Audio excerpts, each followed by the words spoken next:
Askumni lagaa yaadufee wallakka sakkumaan dhufeetaan ijaan sin argaa. Askumni lagaa yaadufee wallakka sakkumaan dhufeetaan ijaan sin argaa. Abdateen kun jenneen akka nama Arsii keessa dhalatee kutaa Baalee qofa galatooma kutaan Baalee jedheeti. Hai, abang kalau tu tap one jira, tap 2, tap 3 jira. Si ajaa'ibaa. Oromos adda qooddaa. Kaasee haga wallahi haga soddomaatti waraabee jira iskiriinii isinii gadhiisa ajaa'iba rabbiiti. Tapha tokkoffaatillee. Tapha kaasii gootesanillee. Isaan Tapha lammataatillee. Jara keenya dubbii kana yoo kaisii guyyoon inni ka'ee nutti qo'a. Wallaalaa isii gadiitti dhufee boru Oromoo irratti waan taargeetti ubii barbaadu godha hojjetatee ka'e Oromoo irratti alba. Takka isii tana hoggatiin garagalchine eenyuun gaggaragalchine. Takka isii irratti on dubbanne eenyuun irra dubbanne. Akkasi gabbo. Akkasi bo.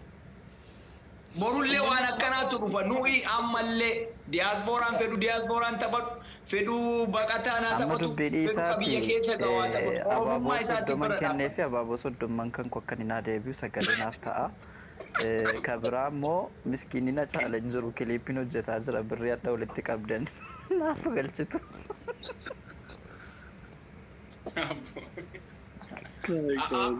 Awo irra caala ammoo sheemii aan kana qaanfachiise maali beektaa Hamza Sheekh Jaabir akkasii wanti isa tuffachuu isiiti wallahi lazim hedduu na qaanfachiise.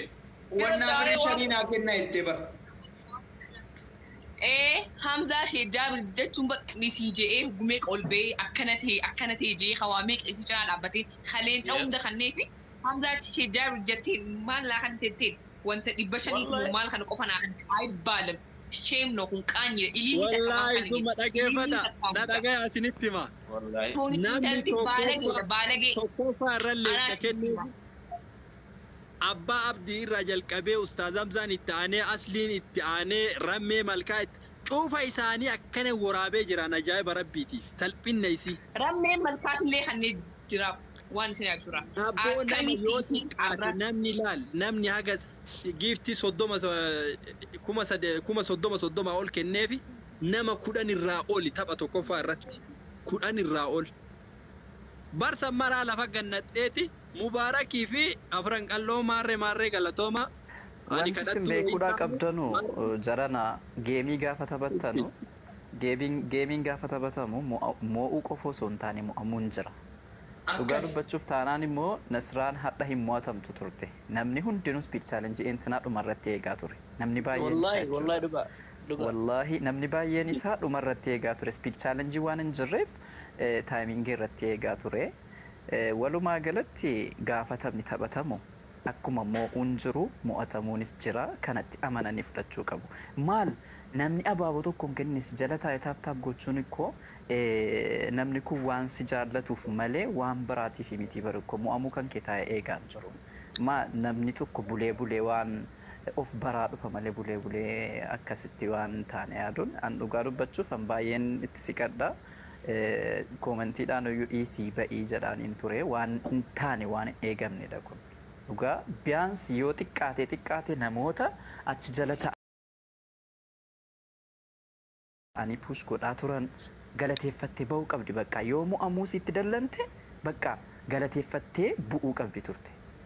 Wanni kun waan tokko immoo yatamtu shakkii tokko malee immoo yatamtu.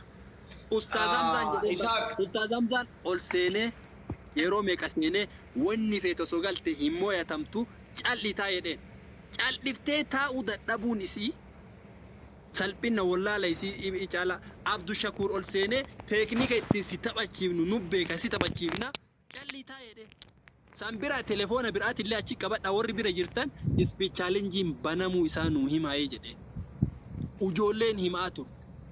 Namoota amma maqama artistummaa saniyyuu artistoonni Oromoo akka irraa kaaftan barbaanne irraa nu kaasaasanu artistii Oromooti miti isiin irraa kaafte.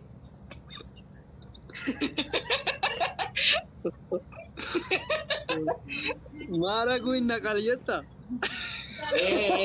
Irraa kaafu.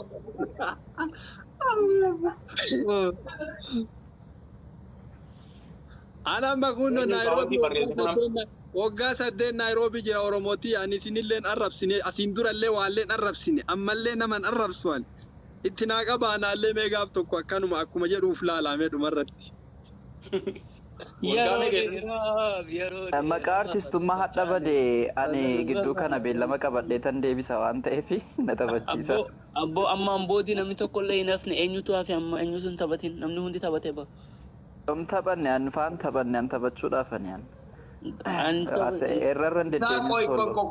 Artistii keenya kana beektaa osoo adda maqaan nu baduu baatee siillee qara beellama qabnee fi rifeensallee waan ittiin dhaabbattu tapha tokko si tapsiifnee ittiin akkasii goona jennee turre adda maqaan artistummaa badee jira ani hin beeku Oromoo waan sii kennu natti hin fakkaatu. Amma gara dubbii keenyaatti yoo deebinu ani diiyaaspooraadha an kadhattuu miti sadaqaaf hin dhufne isinuma laaluu dhufe jettee maallaqa argatte san akkuma nu agarrutti ragaa wajjin. Habibi doolaara 10,000 argatte. Ragaa wajjin uummata rakkateef galii haa gootu. Amma kana wanti irratti dalagu qabnu. Dubbiin sadaqaan kadhatu warra gangalatee kadhatu kun hundi isinitti fayyadamaa jira jettee ijoollee silaa kenniteef sanullee arrabsite. Kanaaf maallaqa argatte kana warra rakkate uummata rakkateef yookaan ammoo uummata buqqee jira bakka hedduu miti galii gootee akkuma jiruunu kadhattuu ta'uu isii sadaqaa kadhachuuf akka hin dhufin nuuf haa mirkaneessitu kanarratti walii galaa adabbiin guddaan kana barbaanna. Dhumateera waan fudhatte san deebisuu qabdi. Namni hiyyeessa Oromooti yookaan warra buqqee yookaan warra bishaan dhabee rakkataa jiru kana akka bifa gargaarsaatiin kennamuuf. Bakka isinuu dura fooqii ijaarachuu dhufte. Isinuu dura fooqii ijaarachuu dhufte.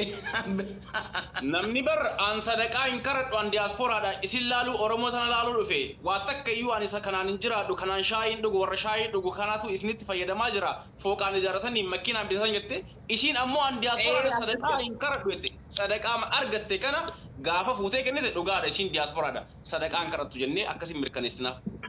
Kanaaf kennuu qabdi. Yeah, she has to hold up her word. Yeroo dheeraa fadda facaane. Galata Rabbii har'a wal taane. Akkasi qabbo. Garuu listen. Yeah. No, dhiifamaan qoftiin hin taatu bar.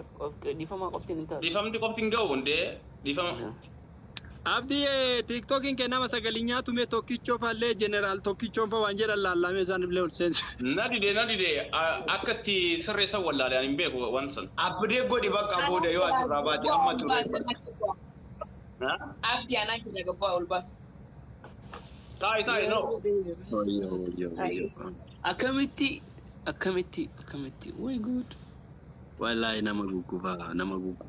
Garuu wallahi bagan fitin sila leenca kanneefi nama akkanatti fi leenca kannata. Bagan fitin wallahi. La galata dhabde bannaan ilalaal. Kanaafuu amma come on bro akkamitti. Mubarak ilaal bar Toophii qabadhu jedhaan ilaal Mubarak musammaa galata akkasii dhabdee kaatee ammallee Toophii akka qabattu push goona jedhaan ilaal. Kano Mubarak kano kana bar. Hayyee isaloon ani diiyaaspooraadha an kadhattuu miti jette akkamitti Toophiidhaaf teetti hayyee kana naa hima. No Abdi. Yaa Mubarakuma kanaan wal galchime isumarraayyuu aarii qabna isumattuu aarii baana. Mubarak galchuu qabda. Listen.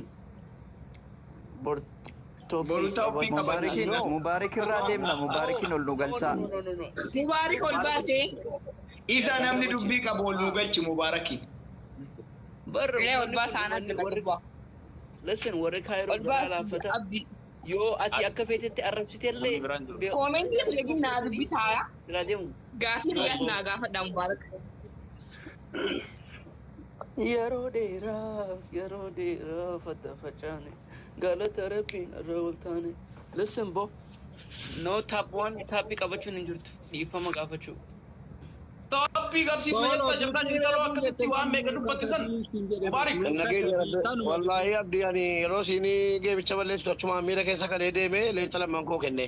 Fiigee dhaqee fiigalee daaku duqeetii mataa kootti fuula kootti nama 1,400 ture.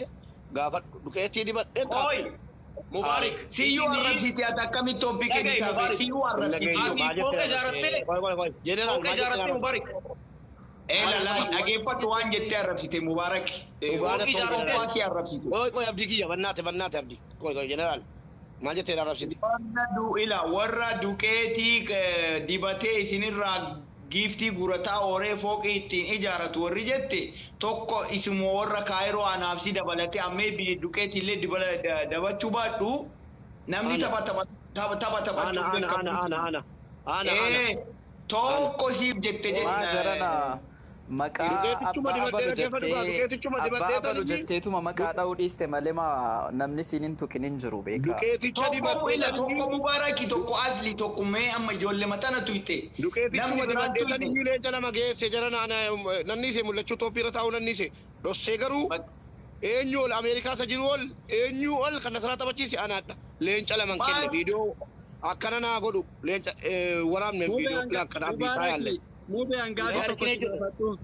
mee dhageeffadhaa qoy dubbitiyya Mubaarakitti itti bitee isinirraa gora Mubaarakit dubbitiyya fixee cadhisa ela Mubaarak waan isin jette warra Toophii san keessaa osoo Jimma jiru osoo Arsiin jiru osoo kutaan marti jiru ijoolleen arfan qal'oo bichaan galatoomaa jette amma deebitee dhumarratti dhageeffadhu dhagahi kaashi dhageenye siibsana dhagahi Kuni ammallee deebitee maal jette carraa tokko naa kenni. Ammachees ani bar nan aarsu ani jechi kun hundi ka jedhame Mubaarak hime fa'aa fi warra gangalatee daaraa dibatee fuularratti isin gowwoomsee giifti isinirraa guuraa biyyatti fooqee ijaarate. Nama kuma diidami tokko sanatti makiinaa ittiin bitate jette laal. Eega kana hunda gara baafattee dhumarratti immoo Mubaarak atillee galatoomte laal sheemiin qabeen laal. Dhumar bar eega kana hunda hin kennina masgiida kenna miskiina kenna laal hinaafa. Ani diasporaadha sadaqaan karadhu an sadaqaa karachuun dhufne rakkinan qabu akka isaanii an shaayii an hin dhugu asirraa argadhe tuffii haga beelaa namitti eega fudhattee barbar hayyee sadaqaa hin kadhanne isin diasporaadha sadaqaa hin barbaaddu giiftee kooyin har'a argatte kana maallaqa isaa fuuteeti bor ummata buqqa'eef akkasumatti risitii wajjin galchitee nutti agarsiistu isin kadhattuu miti kadhaaf hin dhufne rakkoof hin dhufne isin yoo ta'e dhugaa kanaa ammoo wanni isin jedhu rakkoof hin dhufne mi'aan isin diasporaa sadaqaan kadhattuu miti hayyee maallaqa san fuutee akkasumatti agalchitu kanarratti walii agallu kaachirraa hafe Oromoo achi keessa jiru Mubaarik Musammaa Aslii Abbaa Abdii Iluu Maarqos Gurraacha kunniin hundi afran qalloo miti Oromoo kutaa biraati anilleen xiqqoos ta'u kenneefii jira akkamitti kabaja dhabee anis hundi kunniin hundi Oromoon kutaa 11 kun hundi kabaja dhabee akkamitti afran qallooti jeesin naa galatooma sheem wallahi lazim leenca lama fuudhee deeme Mubaarak hayyee Asliin leenca fuudhee abbaan kunniin hundi leenca fuudhee deemanii akkamitti kabaja dhabaniiti maqaa waan hunda gad deebistee afran qallootiyya isin naa barlaal asumatti wal qoodu Oromoo qooddee asumatti waan biraa goote laal wanni isin dalaydu waan wallahi gurre ko adudu nageenya leenca kiyya yula malu kenne hidadhee kenne wal duuka yon kenne tokko jedhamee tokko kenne ke ammas dabili gara xumura tokko dabalee leenca laman kenne yoo rabbi waraab sejiraate waraab ani waraabne kana warra gaaraa dibatee Jeneraal akka laalu ati ilaalladhu Toophii irratti jettee immoo Toophii eeggachuun isiitu Milala, intaloon kaleessa gangaltaa turte kaleessuma isaan jiraataa jirti. Osoo har'a kaaba beellamaan taphatin Jarman teettee kaleessuma isaan jiraataa jirti. Abdii kaayyoo keenya lafaa keenyu nuti isiin akka baate dhiifama uummata Oromoo baga waan na gargaartaniif waan na bira dhaabbataniif galatoomaa moohuu fi moohamuun ni jira galatoomaa jettee achi booda ani diiyaasporaadha maallaqa kanan barbaadu jettee nama barbaaduuf kannite akkas barbaanne yoo san dubbiin kanuma achirra dubbiitti takkitti jedha Mubaarak tokko namni arrabsite mubeen dhageeffadhu tokko namni arrabsite adda durummaa Mubaarak Musammaati ammallee irra deebee jedha tokko adda durummaan namni arrabsite Mubaarak Musammaati wallahi abbaa biraatiif hin jenne tokko siin jenne nama biraatiif hin jenne dhugaa dubbanna an dhugaa dubbadha abbaa fedhen sodaadhu wanni dhugaa akkana namni dura daaraa dibatee achirratti hadha fiidee waa kennite tokkosi. Daaraa dibatta malee nama biraaftee hin beektu namaa kennita nama biraaftee hin beektu. Siigalee wanti hadha isiin tokko akka jettee Jeneraan naagame ani gaafima tokkoon gaafadhaani mubee laal fakkeenya ijoollee namoota keenya warra geemii guddaas taphatan ta'ee namoota geemii xixiqqaa taphatan sappoortii godhu giitaroota maqaa dhooftee sanu warri tiraaka ooftanii horii keessan warra daaraa dibateeti isin gowwoomsee isinirraa guuraa biyya kuun lafa bitatee kuun fooqii ittiin ijaaratuuf kennitan ansaniif hin dhufne haga Oromoon na jaalattu laalaa dhufe. Oromoon ni jaalattu mallaqa ka kennaniifi kan laaltee taddabaafatti tokko sani tana naa qabadhu. Isin lammata dubbiin akkaan baddu wallahi ima xiqqoom irraa qabde gosoota biraa maqaa dhooftee arrabsuu barbaadditu afran qal'oon tiyyanaa galatoomaa maal jechuu kun isin nama artistii nama hawaasa kana jee namni maruuyyuu ka xiqqaa guddaan jala dhaabataatu achirratti ani ufii kiyyaa wallahi summa ka iskiriin waraabe yoo xiqqaate nama 40tu giifti kenneef giifti xiqqoo haa taatu. Kuma tokkorraa ol mee achi qabadhu. Eenyutu toophii irra jiraas guutuu isaa waraabnee jira. Askumni lagaa ya dhufe wallakka sakkumaan dhufe tan ijaan sin argaa.